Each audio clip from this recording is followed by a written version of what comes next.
Hello, and welcome to this explainer. I'm part of the medical education team over at Westminster Multispecialty Clinic, right here in the heart of Dubai Healthcare City. And today, well, we are diving into a topic that feels absolutely urgent for families right around this time of year. If you're a parent trying to navigate the long Dubai summer, you already know the drill, right? By about the third week of the holidays, you've probably completely stopped asking how your teenager is doing, and you've started asking, what are they doing? It's frustrating, it's confusing, but at Westminster Multispecialty Clinic, we really want to validate those frustrations for you and honestly help you decode exactly what is happening in your teenager's mind right now. So let's just dive right in. This is the core question, isn't it? It's the exact question parents quietly ask themselves and actually frequently ask us in our clinic when they see their teenager just really struggling through the summer months. You see them sleeping past noon, barely communicating, just seemingly completely unmotivated. And, it is so incredibly easy to view this through the lens of a bad attitude or just teenage entitlement.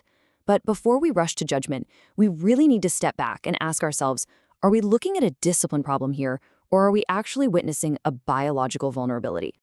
Think about when that school bell rings in June. That first week, it feels like absolute, unadulterated freedom. But by week 3, that freedom often curdles into something a bit harder to name. That initial joy completely evaporates, and it leaves behind this distinct sense of aimlessness. This is the exact moment when the friction in the household usually peaks, and it's right around the time when families start reaching out to our psychiatry and family medicine teams at the clinic. All right, Section 1, the summer holiday void. To really understand why this shift happens so predictably every single year, we need to look at what exactly vanishes when summer begins. The school year acts as a sort of container. Whatever its academic pressures might be, it gives them a reason to wake up, a place to be, and a built-in purpose. The adolescent brain can literally lean against the structure. But then June hits, we shift into the summer reality, and boom, that container is completely shattered. There's no schedule, there's a total loss of external structure, and suddenly endless screen time just rushes in to fill that massive gap. It is a really jarring, disorienting void for a developing mind. Moving on to part 2, inside the adolescent brain. So you might be wondering, why can't teenagers just create their own structure? Like, why can't they just manage their time the way we do? Well, to answer that, we have to look closely at the biology of adolescence. We have to remember that teens are not simply mini adults who are just actively choosing to misbehave. The crucial missing piece here is the prefrontal cortex. Think of this as the brain's command center for planning, impulse control, and emotional regulation. And during the teenage years, it is under active reconstruction. Like, it is years away from being fully developed. Practically speaking, this means teenagers are far more reactive, they're more sensation-seeking, and they are significantly more dependent on external structure than we adults remember being.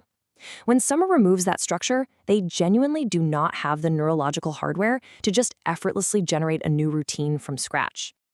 And these biological facts really explain the complex behaviors we evaluate every single day at Westminster Multispecialty Clinic. When parents see their kids sleeping past noon, snapping at simple questions, spending 7 hours a day on a screen, and just having this generally flat mood, it looks exactly like a teenager just being difficult, right? But clinically, this often signals serious disengagement and a desperate need for external structure. Sometimes what looks like typical teenage attitude is actually masking an underlying depression or anxiety that just hasn't been named yet. Okay, Section 3, sleep disruption and screens. A massive part of this behavioral puzzle really comes down to sleep. We simply cannot talk about the summer holiday mind without talking about sleep physiology. Let's walk through how these late nights build into the vicious cycle we see clinically. First, teenagers experience a natural circadian shift. This physically pushes their sleep cycle later than children or adults. It's entirely physiological. But step 2 is where the summer really hurts them. Blue light from screens completely suppresses melatonin. So a teenager on their phone for 2 hours before bed is actively disrupting their sleep hormones. Step 3, sleep arrives much, much later. Step 4, they sleep in until noon to compensate. By August, their schedule is entirely broken, which leads straight into step 5, severe mood dysregulation. At our clinic, we are constantly reminding parents that a sleep-deprived adolescent brain is highly reactive and really struggles with frustration. So those explosive reactions you might be enduring, the snapping, the intense irritability, they are deeply tied to this sleep-deprived emotional regulation. It is a direct physiological consequence of insufficient or poorly timed sleep. It's not just textbook teenage rebellion.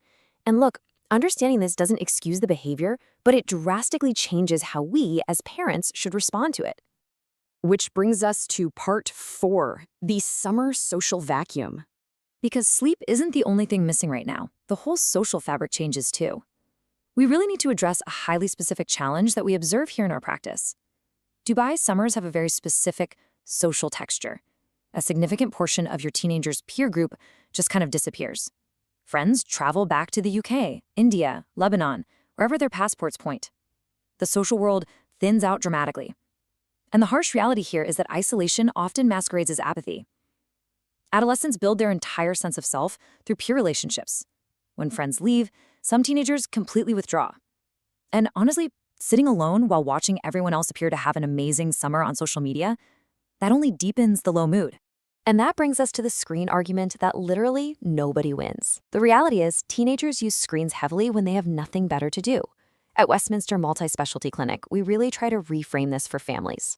Heavy screen usage isn't a moral failure. The screen is delivering social connection, stimulation, and entertainment, all from a little device in their pocket. If we just confiscate the phone without providing something that actually competes with it, something that fills that void, well, we are just treating a symptom and totally ignoring the root cause. All right, part 5, recognizing the warning signs. So, how do you know when this summer slump has gone a bit too far? When does normal teenage sluggishness cross that line into something that actually needs professional attention? Let's go over some direct clinical guidance here. Please pay close attention to these red flags. We tell parents to watch out for a complete withdrawal from all social contact. And I mean, not just reduced contact, but pulling away even online. Listen for talk of feeling worthless or like they're a burden, even if they brush it off as a joke. Watch out for a sudden loss of interest in things they genuinely loved doing, or persistent physical complaints, like headaches or stomach aches that don't really have a clear medical cause. And finally, and most importantly, any mention of not wanting to be here or being better off not around. That is never casual. It warrants an immediate, unhurried conversation and very likely a consultation with a mental health professional. And finally, part 6, moving forward together. If you are noticing these behaviors, how do you actually parent through this effectively? Let's talk about some actionable advice, focusing on connection rather than those unwinnable arguments we talked about. Listen, you do not need to create some rigid, overwhelming boot camp timetable for your team. Instead, our team highly recommends implementing small, daily anchors to replace that lost summer structure. A fixed wake-up time, one guaranteed shared meal, or maybe a brief morning activity just to get them out of the apartment before the Dubai heat becomes completely unmanageable. Trust me, the stress of complete formlessness is far worse for their developing brain than the mild inconvenience of a morning walk. And when you do engage with them, this is our clinic's specific approach to opening dialogue. Be curious rather than corrective. Paying attention matters so much more than saying the perfect thing. Notice when your teen is flat and just say, "Hey, you seem a bit flat lately," without immediately jumping to give advice or, threatening to confiscate their phone. It opens a door. They might not walk through it right away, but leaving that door open is fundamentally different from slamming it shut with an argument. I want to leave you with this incredibly important thought. Parents who work with our child and adolescent psychiatry specialists at Westminster Multispecialty Clinic often tell us the exact same thing.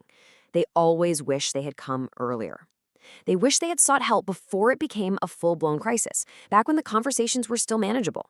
You really don't have to be certain something is terribly wrong before reaching out. Letting a professional help you figure out the difference between typical teen struggles and a clinical crisis, that is a sign of proactive, loving parenting. So I'll end this explainer with a question for you to just kind of consider. What if reaching out for support is the exact anchor your family needs right now? If your teenager is struggling this summer, trust your instincts. The medical educators and specialists at Westminster Multispecialty Clinic are right here to help you navigate this complex terrain. Don't wait for absolute certainty. Reach out, get the support your family truly deserves, and let's make the rest of the summer a time of connection rather than conflict. Thank you so much for joining me for this explainer.